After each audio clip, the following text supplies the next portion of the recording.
Leave the religion of Musa. Say that there is no God but Pharaoh, or I will kill you. You are just a weak human. Yet you claim to be God, Pharaoh. I swear by Allah, I will never deny. The noble queen of Egypt was dragged from her magnificent palaces into the middle of the burning sands. And in the end, her hands and feet were nailed to wooden stakes. She was humiliated in front of her people. Her body was torn apart by the brutal lashes of the whip. Yet she still said, "My Lord is Allah." Even under the unbearable pain of the whip, Asiya did nothing but smile. With all her helplessness, she turned to her Lord and said, "My Lord, build me a house near you in paradise. Save me from Pharaoh and his deeds, and save me from the wrongdoing people." As she took her final breaths, her Lord showed her home in Jannah. Finally, she was leaving Pharaoh's palace of disbelief and entering the palace of her Lord. This is the story of a woman who was praised by Rasulullah among the women of paradise, a woman who blossomed her faith like a secret in her heart, and a woman who walked toward Jannah with a smile. The story of Asiya alayha salam. This video series is based on hundreds of references from reliable Islamic sources. All AI visuals were prepared in consultation with qualified Muslim scholars and in line with Islamic guidelines. A magnificent palace standing on the banks of the Nile in Egypt. I'm your greatest god. And the ruler of that land, Pharaoh. He was the cruelest of his time. He would force his people to work like slaves in harsh conditions, punishing them brutally for their slightest mistake. And they would desperately obey in silence, suffering under his cruelty and torture. Yet within that magnificent palace, there was someone very special. Someone even the cruel Pharaoh would respect and valued what she had to say. His wife, Asiya. Despite being married to such a ruthless ruler, Asiya was a woman whose heart overflowed with compassion. She was never deceived by the palace's gold, its expensive clothes, or its grand feasts, because she could see the darkness and she couldn't ignore the cruelty and torture being done to innocent people. While Asiya felt this type of pain deep in her heart, a completely different scene was unfolding on the other side of the palace. Pharaoh ordered his men to build platforms in the middle of the river, holding festivities day and night. The sound of music spread through the air, and laughter echoed all around.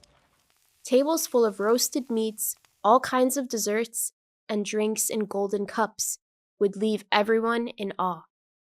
Yet, despite all this richness, Asiya could not find the peace she was searching for.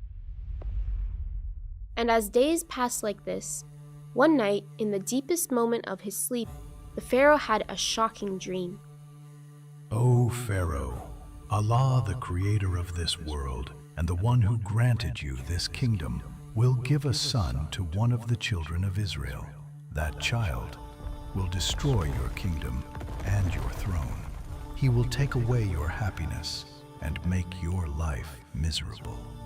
The kingdom of the earth will pass into their hands, and your people will become slaves at their hands. Pharaoh woke up gasping for air, drenched in sweat. He couldn't sleep all night, restlessly turning in his bed because of the dream he saw. In his desperation, he called magicians and scholars of the city before his presence. He stood up and told them his dream. The interpreters listened to him in silence, exchanging glances from time to time. Horror spread across their faces. Yes, the interpretation of his dream was clear. Magicians had grasped the truth. A boy will be born among the Israelites. He will destroy your kingdom and put an end to your religion. Pharaoh's face turned pale. He could hardly breathe. This prophecy challenged not only his kingdom, but also his claim to being a god. Was someone more powerful than him coming? Would a child be born to destroy the cruel order he built? Even the thought of it was enough to drive him mad. His fear quickly turned into anger. He was blinded by rage. Finally, he gave that horrific order. Every male child born to the Israelites will be killed immediately at birth, but the girls will be left alive. From that day on, life for mothers in Egypt turned into a living nightmare. Every baby boy was torn from life by Pharaoh's soldiers before he could even take in his mother's scent. Doors were forced open, the screams of mothers filled the streets, and the sky echoed with the cries of the innocents. And those desperate cries pierced the thick walls of the palace and reached Asiya's heart. On one side was Pharaoh, making everyone tremble with his terrible cruelty. On the other was Asiya, carrying mercy and compassion in her pure heart. They shared the same palace, but they did not share the same world. Every scream carried the pain of another mother, and it burned her heart too. And in these darkest days of oppression, Asiya's heart was slowly drifting away from false powers and was seeking the one true power alone. Because behind all this oppression of innocent people, there was an unseen plan. The Pharaoh was making plan after plan, mobilizing his armies and interpreters. But despite all his power, he wouldn't be able to stand against Allah's decree. The tyrant who claimed to be a god was terrified that his throne would be shaken by the breath of a child. Beneath all his glory, there was such a weak and fearful heart. In those very days, despite all the pressure and strict measures, a mother whose heart pounded with fear secretly gave birth to a baby boy. This was the child who would bring down the Pharaoh's reign and shake the throne of oppression, the baby everyone had been waiting for. And despite all the measures the Pharaoh took, he came into the world under Allah's protection. But being born was not the only issue. The real challenge was surviving within that cruel order. Yes, that baby was Musa alayhi salam, and he held on to life under the protection of his Lord. On one side, the arrogant Pharaoh, determined to wipe out an entire generation, and on the other, a helpless baby. At first glance, the winner of this battle seems certain, but when Allah wills, all plans fall apart, and all balances shift.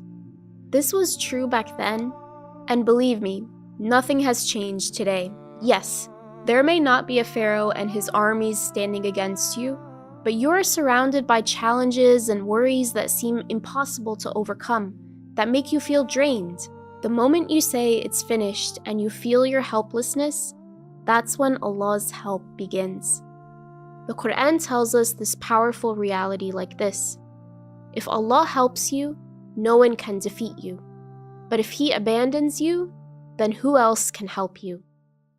Yes, the baby had been born, but his mother feared the evil of Pharaoh and had no idea how to protect her child.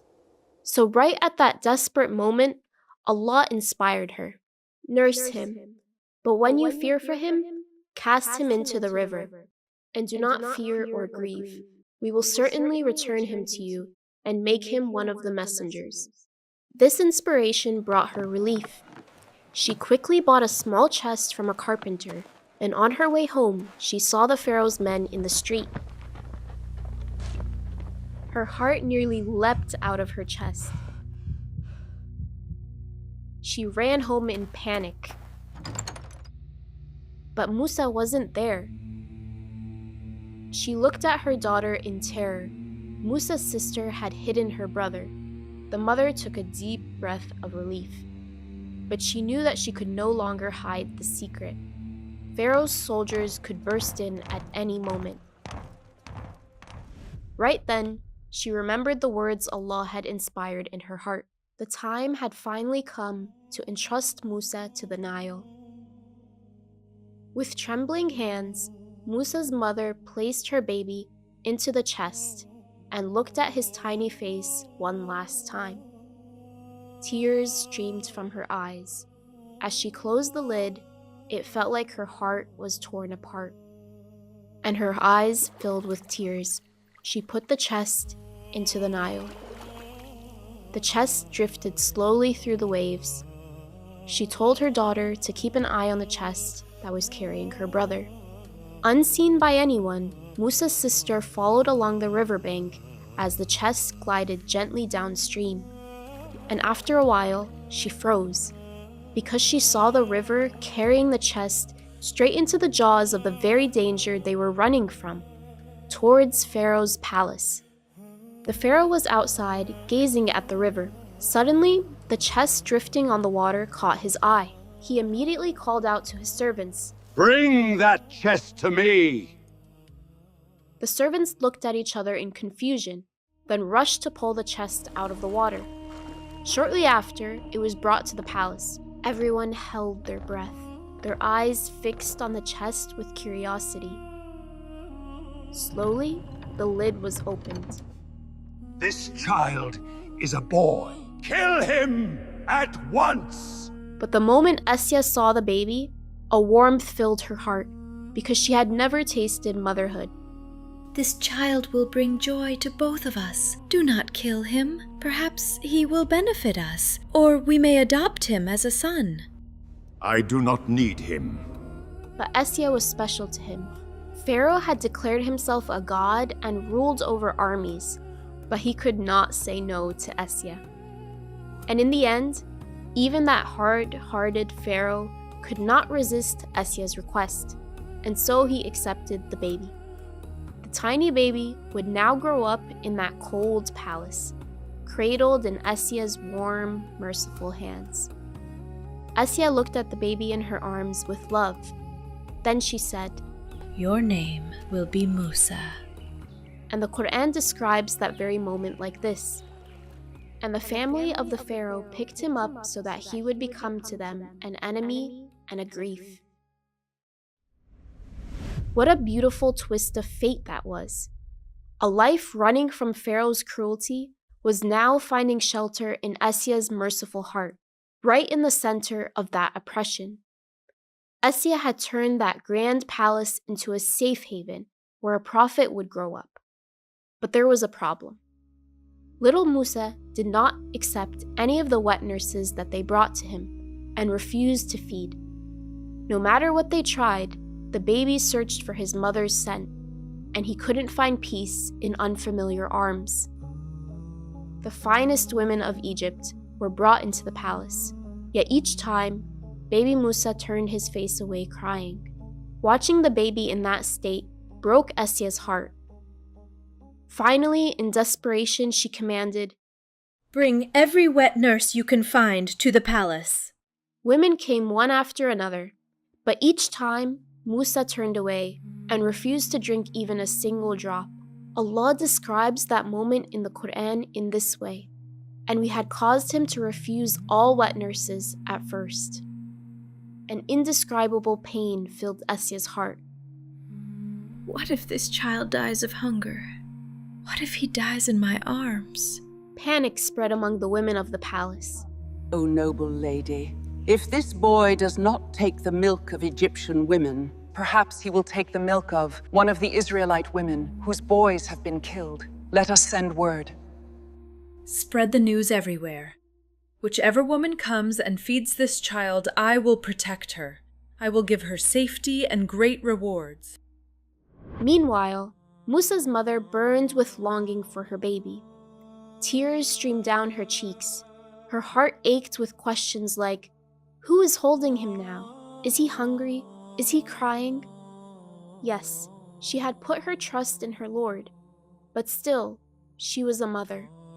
The thought that the child she had saved from Pharaoh with her own hands was now, by a twist of fate, in that tyrant's palace. This thought burned her heart like fire. This uncertainty was unbearable for her. So she said to her daughter, Go, bring me news of your brother. See how he is." Musa's sister had heard of the desperation inside the palace. As soon as she learned that the women could not find a suitable wet nurse for the baby, she wanted to enter the palace. She approached them and said, "Shall I direct you to a family who will bring him up for you and take good care of him?" Speak quickly. Who are you to this child? Why did you say that? And which family are you talking about? "I am the daughter of a poor family. This child did not take anyone's milk, but I know a woman whose milk he will never refuse. If you wish, I can bring her to you." Go, bring her at once. If this child nurses, we will reward you. With joy and excitement, the sister ran to her mother. When she gave her the news, the mother's heart almost leapt out of her chest. She had prayed with such longing to be reunited with her child. And now, that moment had finally come. The servants placed Musa in his mother's arms. The tiny baby immediately recognized his mother's scent and began to nurse. Asiya's face lit up. Tears of joy streamed down her cheeks. She invited Musa's mother and her family to the palace, and the Qur'an describes it like this: "This is how we returned him to his mother, so that her heart would be put at ease and not grieve, and that she would know that Allah's promise is always true. But most people do not know." And so, while little Musa felt the warmth of his mother's love, he began to grow up in safety, even right in the middle of the tyrant's palace, thanks to Asiya's compassion. Over time, even the Pharaoh became used to Musa. When Musa was not near him, he would get restless. He could not find peace until he held him in his arms. The palace's luxuries were spread before little Musa: food in golden bowls, silk garments, and time flowed by gently. One day, Pharaoh felt uneasy and said, Go bring Musa to me. He took little Musa into his arms and began to play with him. But suddenly, with his tiny hands, Musa reached for Pharaoh's beard and pulled it. The Pharaoh lost his balance and his crown fell to the floor. The palace fell silent. Magicians panicked. This boy is dangerous. Kill him at once. "O King, he is only a baby. He doesn't know what he's doing. Do not harm him." I fear that this child might be the boy foretold in the prophecies. Did you not see what he did to me? He knocked down my crown, grabbed my beard.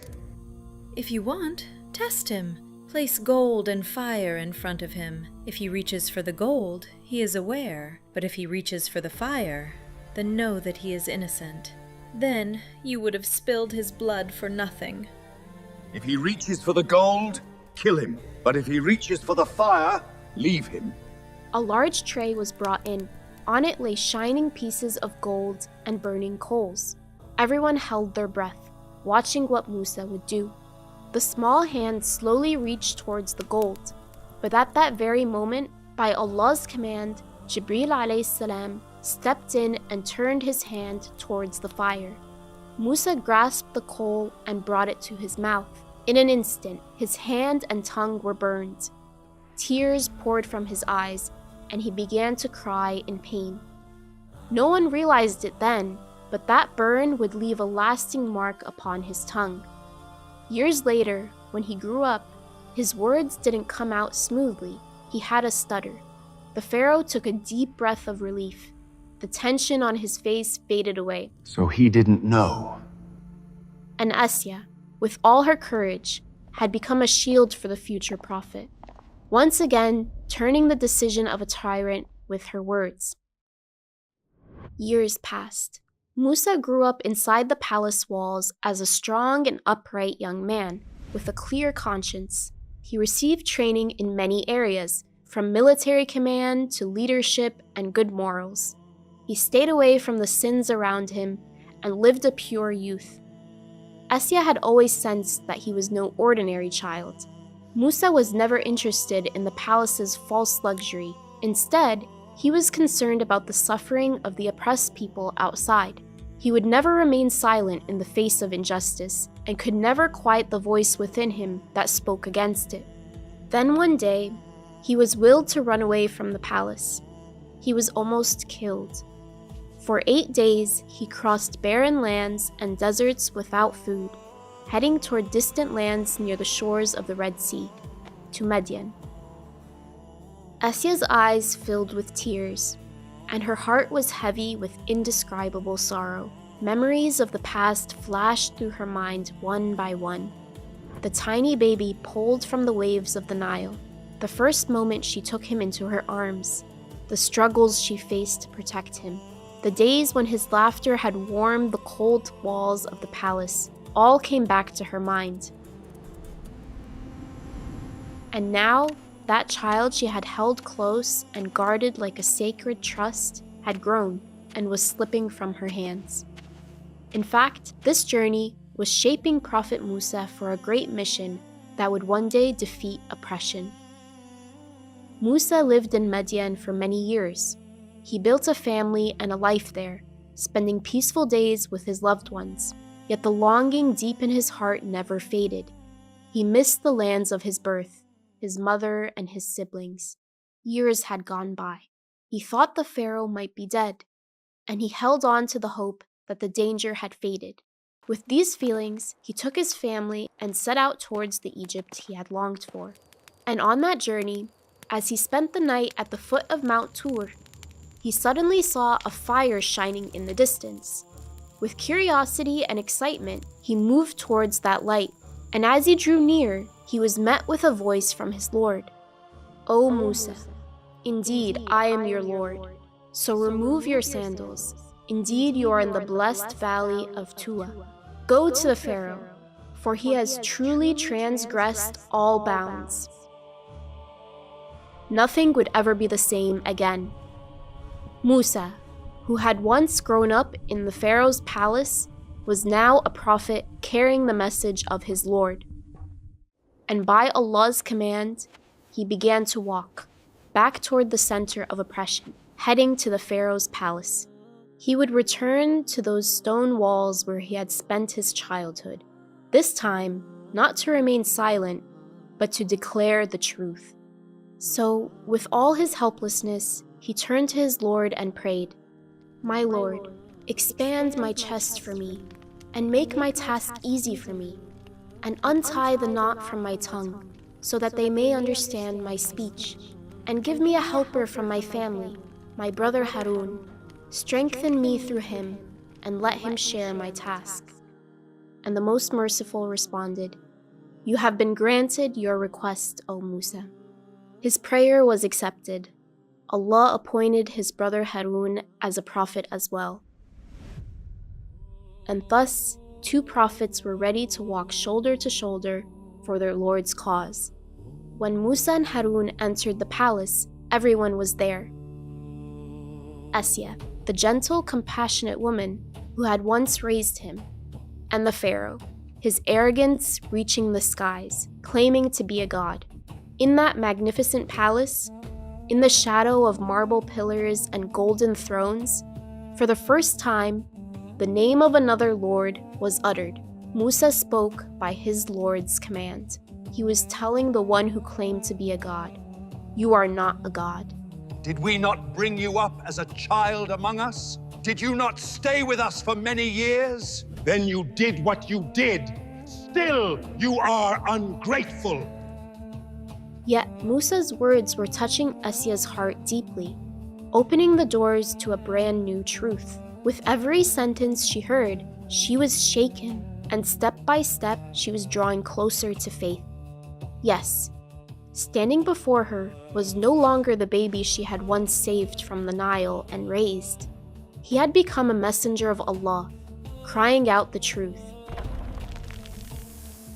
But the Pharaoh kept denying. He shouted threats and refused to listen. However, Musa did not give up. Again and again, he stood before the Pharaoh.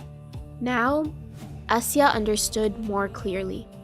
The truth she had been searching for all these years was in Musa's call and in the message he brought. She now chose the one true God, the Lord of Prophet Musa. But she could not yet find the courage to speak it out loud. In the silent rooms of the palace, she was making dua in secret. She lifted her eyes to the sky, whispering in her heart a single name, Allah. The Pharaoh still consulted her, valued her words. He didn't have even the slightest doubt about her loyalty. Yet Asiya's loyalty was no longer to him. It was to her Lord alone. Every day became a heavy burden. To witness the rage of a man swollen with arrogance, to watch the crowds bowing before idols, it was all an agony hard to bear. That palace, so magnificent from the outside, had turned into a prison in Asiya's heart. One glance, one word, even a silence could expose her faith. Yet she remained patient. She kept her faith hidden, and with the light she carried in her heart, she grew stronger each day. Musa's call did not only reach the hearts of the people outside, it also reached the hearts of the servants inside the palace. Day by day, they began to accept the truth he had brought from Allah. Some worshipped in silence, some saved their prayers for the night. This small, secret group became the first community of believers within the palace. Among them was a woman who served the Pharaoh's daughter. One day, as she was combing the Pharaoh's daughter's hair, the comb slipped from her hand. As she bent to pick it up, she said, Bismillah. The Pharaoh's daughter froze. What does that mean? Are you talking about my father? This is the name of Allah, who created the heavens and the earth. The one who even granted the Pharaoh his kingdom is only him. The girl was shocked. She ran straight to her father and told him what happened. The Pharaoh called the woman to his presence. The heavy doors of the palace swung open. What have I heard? Is it really true? I believe in the Lord of Musa. Then you will taste my torment. There is no mercy for those who does not bow before me. Nail her down at once. Nail her hands and feet to the ground. Cast a scorching metal pot upon her head. Her pain was unbearable, but the woman was quietly moving her lips, still remembering her Lord.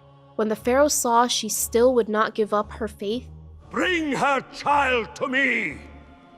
Moments later, soldiers brought her tiny baby. Seeing her child in the clutches of the oppressors, the helpless mother's heart pounded as if to burst from her chest. The moment she saw him, tears streamed down her face. Throw it into the fire! Without a moment's hesitation, the soldiers executed the order. The tiny baby was cast into the blazing furnace. At that moment, the mother's heart was shattered, but Allah willed to manifest His power. And from within the flames, the tiny baby began to speak. "Oh, my mother, never abandon your faith. Be patient.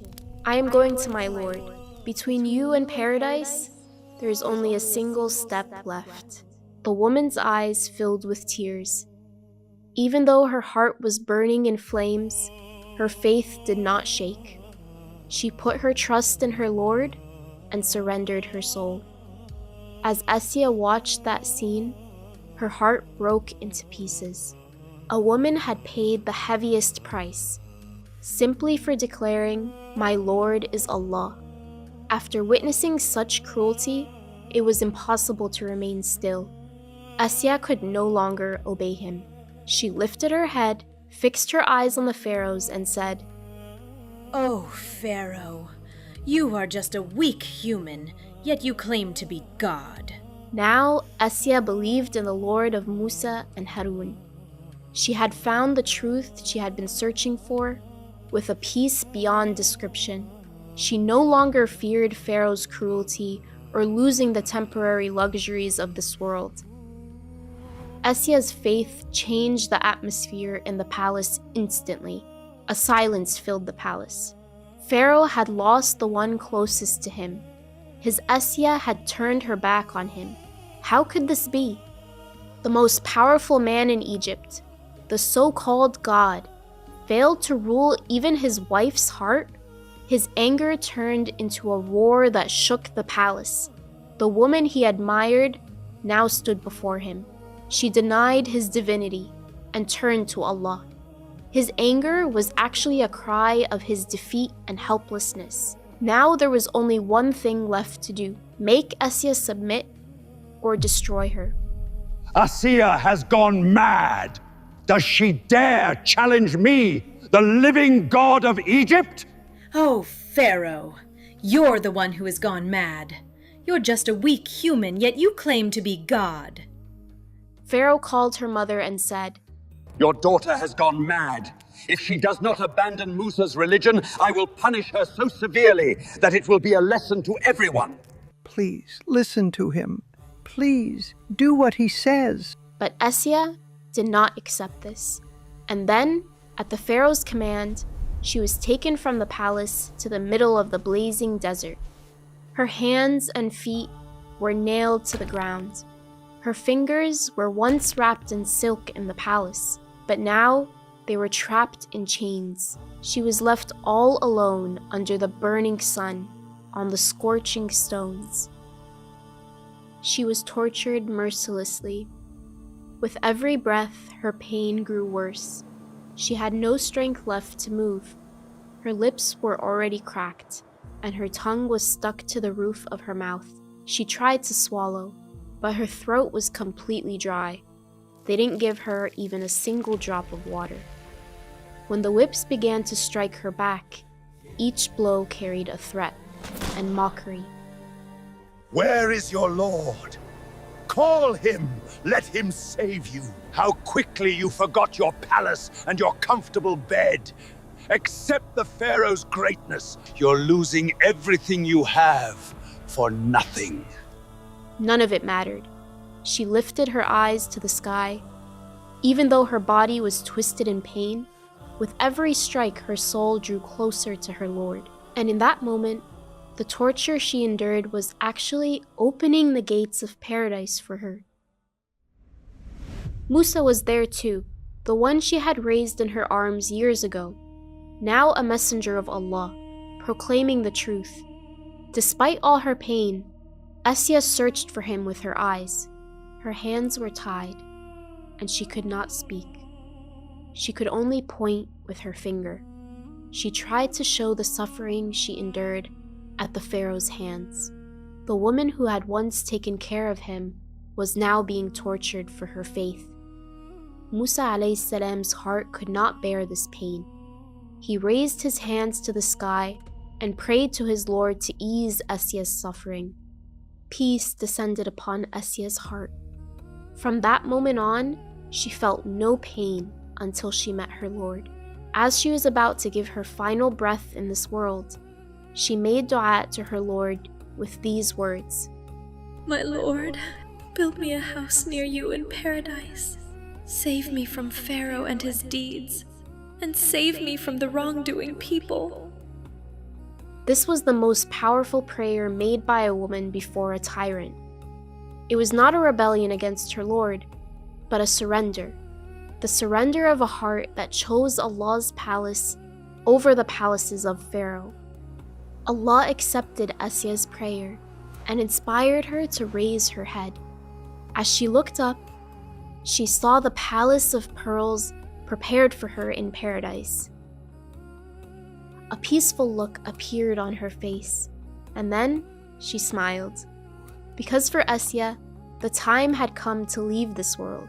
She was going to meet her Lord, the one for whom she had paid such a great sacrifice. The palace of pearls she had prayed for and longed to see was now calling her. But the Pharaoh, whose heart was sealed with denial, laughed in ignorance. Look at this mad. She's suffering, yet she's still laughing. But at that very moment, Asiya had already left this world. Her soul was now filled with the peace of meeting Allah. Yes, Asiya had passed away, but Musa had fulfilled the duty Allah had entrusted to him. The Pharaoh and his army were caught in the middle of the Red Sea. As his death approached, he tried to repent, but it was too late. Allah destroyed that arrogant king right then and there. Asiya's patience was not in vain. The palace of oppression had now fallen, and faith was victorious. That day, the Pharaoh had lost, and the courage of a woman became a story told for centuries. Even in circumstances that seemed impossible, Asiya showed us how to believe, without excuses, without delay. She was in the palace of a tyrant who had declared himself a god, but she did not wait for perfect conditions, a better environment, or for her fears to disappear to believe. Instead, facing every hardship, she stepped forward and said, "My Lord is enough for me." And that step became the door to paradise. And Asiya completed her journey. But she left behind a question for us. Will we also be able to meet death with a smile? Despite all hardships and trials, will we be able to say, "La ilaha illallah," in our final breath? Yes, my Lord. I understand that the only way to gain your pleasure is to stop hiding behind excuses and fears.